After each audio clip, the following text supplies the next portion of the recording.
Hello and welcome everyone. स्वागत है आपका हमारे यूट्यूब चैनल प्रेप अल्फा में।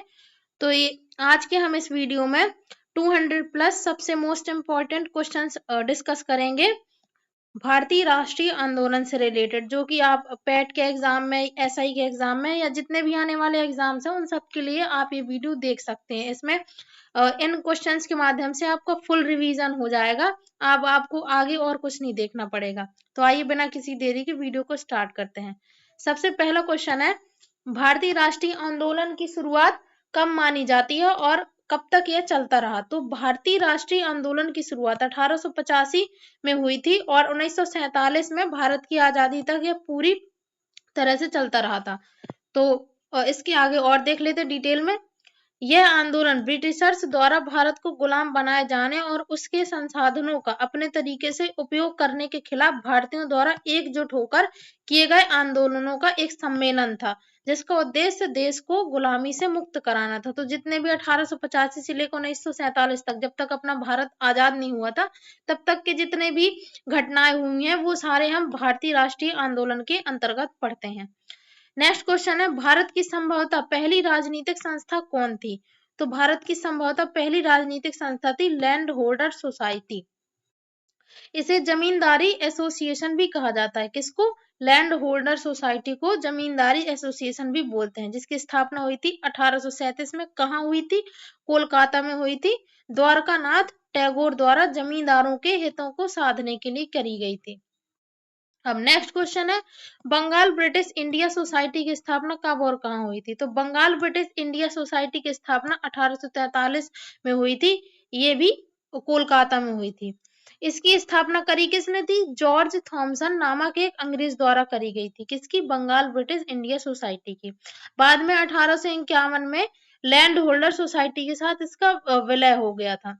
1843 में बनी, लेकिन 1851 में इसका लैंड होल्डर सोसाइटी के साथ विलय हो गया। अब नेक्स्ट क्वेश्चन है, लैंड होल्डर सोसाइटी और बंगाल ब्रिटिश इंडिया सोसाइटी का विलय किस नाम से हुआ और कब हुआ? तो इन दोनों संस्थाओं का विलय हुआ था 1851 में और इसका नया नाम हो गया था ब्रिटिश इंडिया एसोसिएशन। इसकी स्थापना हुई थी कलकत्ता में राधाकांत देव द्वारा करी गई थी। इन दोनों संस्थाओं की कार्य प्रणाली लगभग एक जैसी थी, इसलिए इनका विलय हो गया था। किन किन का?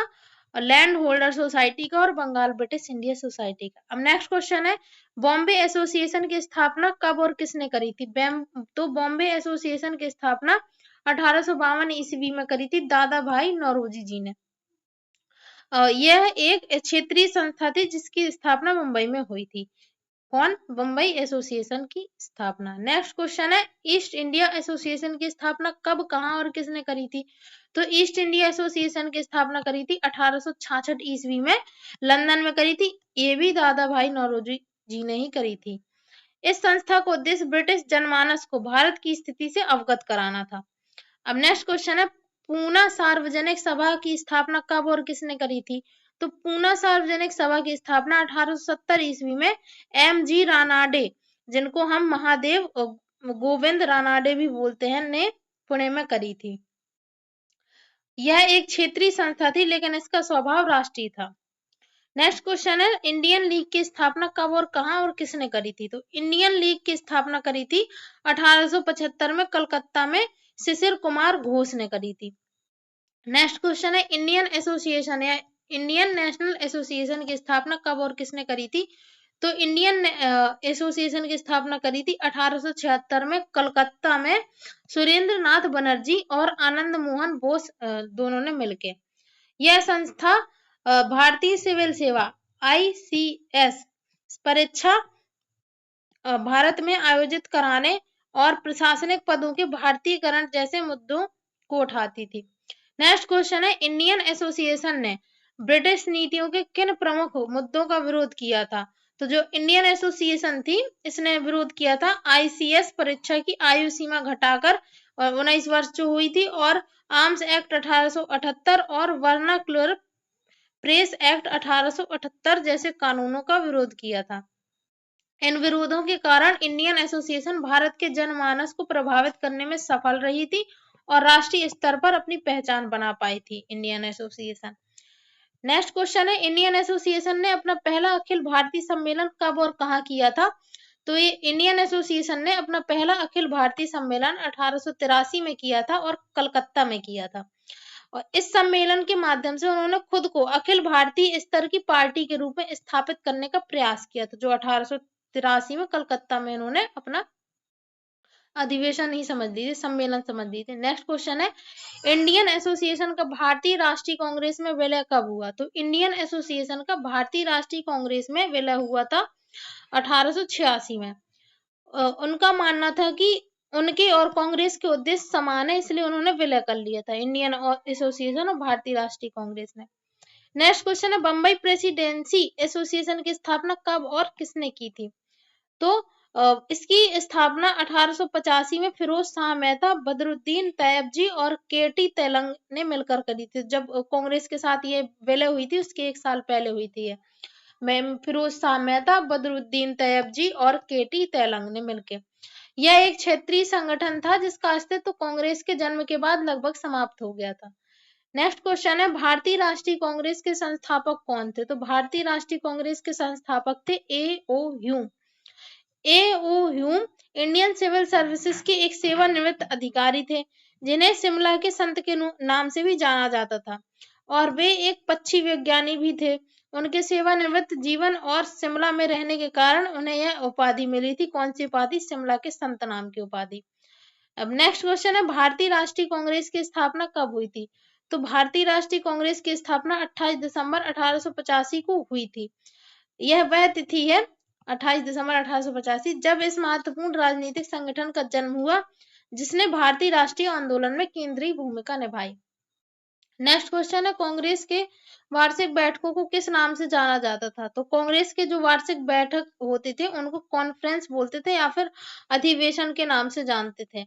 इन अधिवेशनों में महत्वपूर्ण राजनीतिक और सामाजिक मुद्दों पर चर्चा होती थी। नेक्स्ट है, 1930 से पहले कांग्रेस के अधिवेशन किस महीने में होते थे? तो 1930 से पहले कांग्रेस के अधिवेशन दिसंबर महीने में होते थे। कांग्रेस की स्थापना दिसंबर में हुई थी, इसलिए प्रारंभ में अधिवेशन भी दिसंबर महीने में ही होते थे। कब? 1930 से पहले।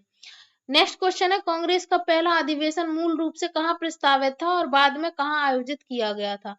तो जो कांग्रेस का पहला अधिवेशन था वो मूल रूप से पुणे में प्रस्तावित था कि पुणे में होगा, लेकिन प्लेग फैलने के कारण इसे बम्बई के गोकुलदास तेजपाल संस्कृत विद्यालय में आयोजित किया गया। तो पुणे में होना था लेकिन फिर बाद में बम्बई में हुआ। नेक्स्ट क्वेश्चन है, कांग्रेस की स्थापना में कुल कितने प्रतिनिधियों ने हिस्सा लिया था? तो कांग्रेस की स्थापना में कुल 72 प्रतिनिधियों ने हिस्सा लिया था। यह संख्या इस संगठन के प्रारंभिक राष्ट्रीय स्तर के प्रतिनिधित्व को दर्शाती है। अब नेक्स्ट क्वेश्चन है, भारतीय राष्ट्रीय कांग्रेस का मूल नाम क्या था? तो इसका नाम था, भारतीय राष्ट्रीय कांग्रेस का मूल नाम था इंडियन नेशनल यूनियन यानी भारतीय राष्ट्रीय संघ। दादा भाई नौरोजी ने बाद में इसका नाम बदलकर भारतीय राष्ट्रीय कांग्रेस कर दिया था। नेक्स्ट क्वेश्चन है, कांग्रेस शब्द कहाँ से लिया गया? तो कांग्रेस शब्द अमेरिका के संविधान से लिया गया है। दादा भाई नौरोजी ने यूनियन की जगह कांग्रेस शब्द जोड़ा, जिसका अर्थ होता है कॉन्फ्रेंस या फिर सम्मेलन। नेक्स्ट क्वेश्चन है, भारतीय राष्ट्रीय कांग्रेस की स्थापना के समय भारत का वायसराय कौन था? तो कांग्रेस की स्थापना के समय भारत का वायसराय लॉर्ड डफरिन था। लाला लाजपत राय के अनुसार डफरिन के सहयोग के बिना कांग्रेस की स्थापना संभव नहीं थी। अब नेक्स्ट क्वेश्चन है, भारतीय राष्ट्रीय आंदोलन को इतिहासकारों ने मुख्यतः कांग्रेस के कितने चरणों में विभाजित किया? तो इसे मुख्यतः 3 चरणों में विभाजित किया गया है। उदारवादी चरण, उग्र पंथी चरण और गांधीवादी चरण। ये चरण कांग्रेस की विचारधारा और कार्यप्रणाली में आए बदलावों को दर्शाते हैं, जैसे ये गर्मपंथी थे, ये नरमपंथी। नेक्स्ट है, कांग्रेस का पहला चरण जो 1885 से लेकर 1905 तक हुआ, वो किस नाम से जाना जाता है? तो कांग्रेस का जो पहला चरण था वो था उदारवादी चरण, मतलब नरम वाला, मॉडरेट फेज के नाम से भी जानते हैं। और उदारवादी तो नरमपंथी तो हमने बता ही दिया। इस चरण के नेता को इस चरण के जो नेता थे वो अंग्रेजों को अच्छा मानते थे और अपनी मांगे चिट्ठियों और याचिकाओं के माध्यम से रखते थे। अंग्रेजों को अच्छा मानते थे, इसलिए तो इन्हें उदारवादी चरण बोला गया है। कहां से कहां तक? 1885 से लेकर 1905 तक। अब नेक्स्ट क्वेश्चन है, बाल गंगाधर तिलक ने उदारवादी काल को क्या कहा था? तो बाल गंगाधर तिलक ने उदारवादी काल को राजनीति शिक्षा का काल कहा था। तो बाल गंगाधर तिलक जी का मानना था कि इस समय कांग्रेस राजनीति सीख रही है, इसीलिए मतलब वो अपनी मांगे ऐसे चिट्ठियों और याचिकाओं के माध्यम से रखते थे, और इस वो अच्छा मानते इसीलिए थे ताकि वो उनके पास रह सके, अंग्रेजों के पास, और मतलब राजनीति सीख सके। नेक्स्ट है, उदारवादी चरण के कुछ प्रमुख नेता कौन थे? उदारवादी चरण के कुछ प्रमुख नेता WC बनर्जी, दादा भाई नौरोजी, फिरोज शाह मेहता, MG रानाडे और गोपाल कृष्ण गोखले। कितने हैं इसमें? 1 2 3 4 5। WC बनर्जी, दादा भाई नौरोजी, फिरोज शाह मेहता, MG रानाडे और गोपाल कृष्ण गोखले। ये नेता ब्रिटिश शासन के प्रति नरम रवैया रखते थे और संवैधानिक तरीकों में विश्वास करते थे। नेक्स्ट क्वेश्चन है, कांग्रेस का दूसरा चरण जो कि 1905 से लेकर 1919 तक रहा, वो किस नाम से जाना जाता है? तो वो जाना जाता है कांग्रेस का दूसरा चरण उग्रपंथी चरण, यानी कि गर्मपंथी बोल सकते हैं, एक्सट्रीमिस्ट फेज। इस चरण में स्वराज मेरा जन्म सिद्ध अधिकार है और मैं इसे लेकर रहूंगा जैसे नारे लगे, और नेताओं ने अंग्रेजों को उन्हीं की भाषा में जवाब देने की बात कही। नेक्स्ट है, उग्रपंथी चरण के प्रमुख नेता कौन थे? तो इसमें 3 थे, लाल बाल पाल, लाला लाजपत राय, बाल गंगाधर तिलक, बिपिन चंद्र पाल। ये जो नेता थे वो आक्रामक तरीकों और पूर्ण स्वतंत्रता की मांग में विश्वास रखते थे। अब नेक्स्ट क्वेश्चन है, कांग्रेस का तीसरा चरण जो कि 1919 से लेकर 1947 तक माना जाता है, किस नाम से जाना जाता है? तो कांग्रेस का जो तीसरा चरण है वो गांधीवादी चरण यानी गांधीयन एरा के नाम से जानते हैं। जब गांधी जी आ गए भारत और गांधी जी कांग्रेस में मतलब शामिल हुए, तब से मानते हैं। इस चरण में महात्मा गांधी के नेतृत्व में अहिंसा और जन भागीदारी पर आधारित आंदोलनों ने प्रमुखता प्राप्त की। नेक्स्ट है, फिरोज शाह मेहता ने कांग्रेस के बारे में क्या कहा? तो फिरोज शाह मेहता ने कहा था, कांग्रेस की आवाज जनता की आवाज नहीं है। क्यों ऐसा कहा था? क्योंकि उनका मानना था कि कांग्रेस केवल कुछ पढ़े लिखे लोगों का ही प्रतिनिधित्व कर रही है, आम जनता का तो कर ही नहीं रही है। नेक्स्ट क्वेश्चन है, लॉर्ड डफरिन ने कांग्रेस को किस रूप में वर्णित किया था? तो डफरिन ने कांग्रेस को माइक्रोस्कोपिक माइनॉरिटी की संस्था कहा था। उनका मानना था कि यह बहुत कम लोगों का प्रतिनिधित्व करती है और जल्द ही समाप्त हो जाएगी। नेक्स्ट क्वेश्चन है, अरविंद घोष ने कांग्रेस को क्या कहा था? तो अरविंद घोष ने कांग्रेस को भीख मांगने वाली संस्था कहा था। गर्मपंथी नेता होने के नाते वे मानते थे कि आजादी भीख मांगने से नहीं बल्कि छीनने से मिलती है। अब नेक्स्ट क्वेश्चन है, महात्मा गांधी ने 1947 में भारत की आजादी के समय कांग्रेस के बारे में क्या कहा था?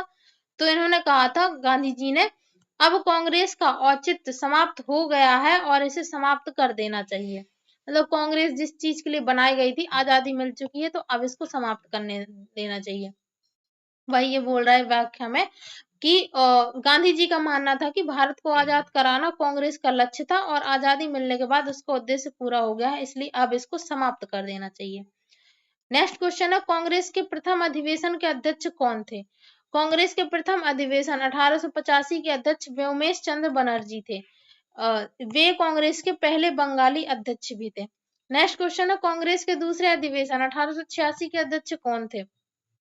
तो कांग्रेस के जो दूसरा अधिवेशन था उसके अध्यक्ष थे दादा भाई नौरोजी। दादा भाई नौरोजी ने 3 बार कांग्रेस की अध्यक्षता करी है।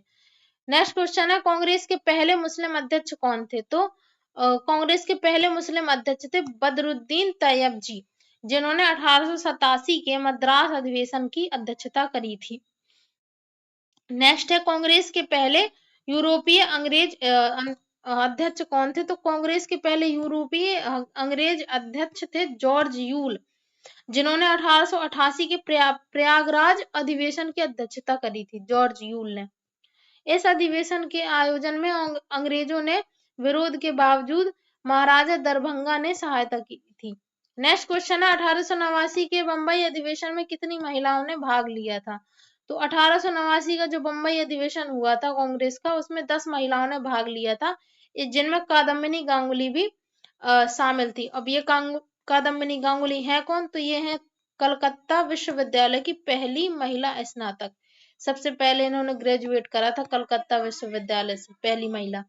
नेक्स्ट है, किस कांग्रेस अधिवेशन में पहली बार राष्ट्रीय गीत वंदे मातरम गाया गया था? तो 1896 का जो कलकत्ता अधिवेशन हुआ था उसमें पहली बार राष्ट्रीय गीत गाया गया था वंदे मातरम। इस अधिवेशन में अध्यक्ष थे रहीमतुल्लाह सयानी। यह गीत बंकिम चंद्र चटर्जी की पुस्तक आनंद मठ से लिया गया था। नेक्स्ट क्वेश्चन है, किस कांग्रेस अधिवेशन में स्वदेशी आंदोलन का प्रस्ताव पारित हुआ है? 1905 के बनारस अधिवेशन में स्वदेशी आंदोलन का प्रस्ताव पारित हुआ था। इस अधिवेशन की अध्यक्षता गोपाल कृष्ण गोखले ने करी थी।